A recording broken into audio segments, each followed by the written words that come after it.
You speak too much, and that is why they do not want you. Every word you offer reduces your weight. Every explanation dissolves your mystique. Desire does not rise from availability. It rises from absence. The more they understand you, the less they feel you. And the more predictable you become, the less power you carry. You were taught that openness invites affection, that conversation builds connection. But this is a lie. In power, in attraction, in influence, what pulls them in is not what you reveal, but what you refuse to give. Desire is not about closeness. It is about distance, tension, uncertainty. And the one who controls these forces without saying a word becomes the one they orbit without knowing why. If you want to be desired, you must stop offering and start withholding. Speak less, disappear more, let your silence haunt their memory. That is how longing begins. Desire is not built through presence, it is built through absence. Men chase what they cannot grasp. They desire what they must imagine. The moment you are fully understood, you are no longer needed. The unknown holds more gravity than the familiar. This is why rulers veiled themselves behind ceremony, why commanders rarely explained their decisions, why great seducers spoke little and left often. The more space you create between yourself and others, the more they begin to fill it with stories, with fascination, with hunger. Do not confuse desire with attention. Attention is cheap. It is loud, impulsive, and forgettable. Desire is quiet. It is slow. It grows in your silence. It sharpens in your absence. When they cannot predict you, they obsess over you. When they do not know your next move, they lean in. When they speak more than you, they begin to revolve around you.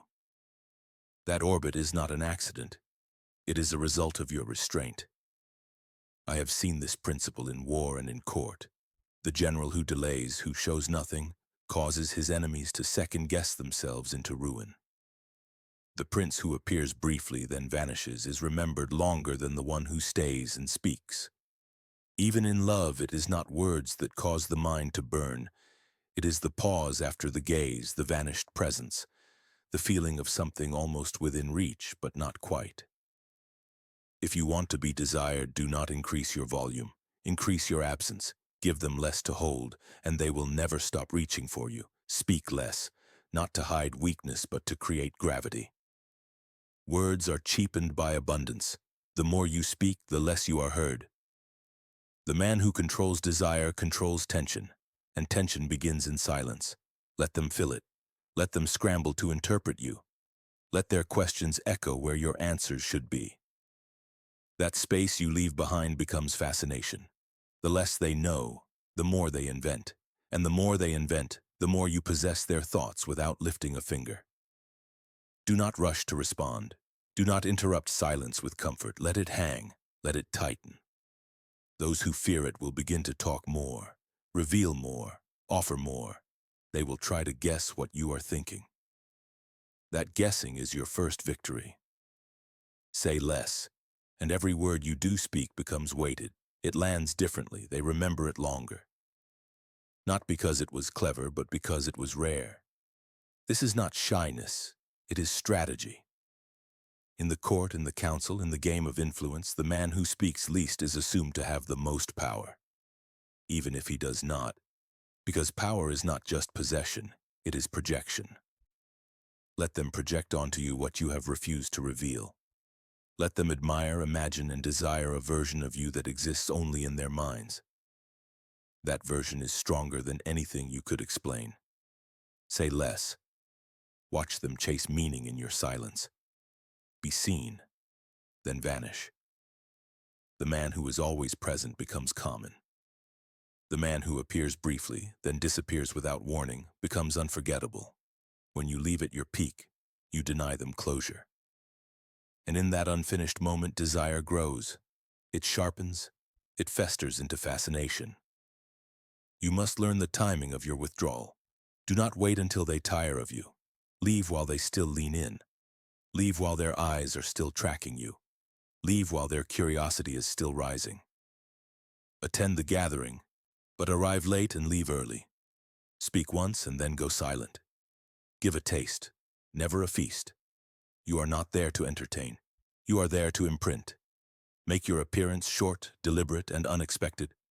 Do not announce your departure. Make it subtle. Make it disorienting. Let them feel the absence. Let them speak of you after you're gone. That is when you know they're hooked, not by your presence but by your retreat. This tactic has ruled courts, seduced rivals, and protected legacies. The prince who vanishes after a single act of dominance is remembered as immortal. The one who lingers becomes exposed, mocked, challenged. Familiarity breeds contempt. But the man who is missing is always missed. Desire grows strongest where certainty ends. Do not linger. Do not explain. Appear, impress, withdraw. And let your silence echo longer than their attention span ever could. Words invite comparison. Gaze invites surrender. A single unbroken look held a moment too long, without apology, without a smile, can shake the foundation of certainty more than 1,000 sentences. Most men try to impress with speech.